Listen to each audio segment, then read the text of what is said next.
all-time offensive weapon ng Crispa Redmanizers. Welcome to Game Natin Videos. Si Fortunato Atoy Ganco Jr. na ipinanganak noong ika-15 ng Oktubre taong 1951 sa Daet, Camarines Norte, ay isang Pilipinong artista, politiko, dating manlalaro ng basketball at champion coach. Noong 1970, naglaro si Atoy sa Mapua Cardinals sa loob ng 3 taon at tinanghal siyang Most Valuable Player or MVP sa kanyang unang 2 taon. Dinala niya ang kanyang husay at galing sa PBA team na Crispa, Manila Beer Brewmasters, at Great Taste Coffee. Tinaguri ang The Fortune Cookie. Noong mga araw ng kanyang paglalaro, kilala siya sa kanyang trademark turnaround fadeaway jump shot.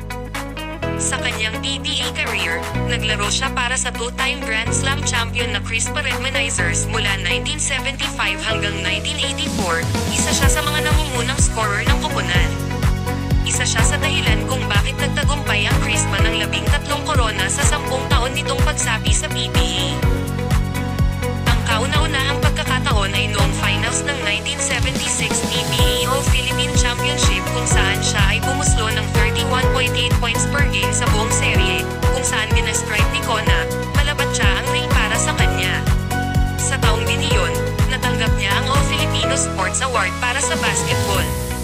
Si Atoy ay nahirang ng PBA bilang MVP noong 1979. Kasama sa PBA 25 greatest players, 9 times na pinili para sumama sa PBA Mythical First Team, PBA Scoring Champion.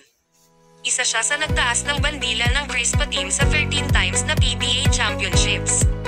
Naisama din siya sa PBA Hall of Fame Class of 2005. Bagamat noong taong 1975 hanggang 1979, ang PBA ay wala pang 3-point shot rule, siya ang kauna-unahang manlalaro na nakabuslo ng 5,000 points noong 1979 at 10,000 points noong 1984. Si Atoy Go ay isa sa mga pinakamahusay na scorer at offensive machine sa kasaysayan ng Pilipinas.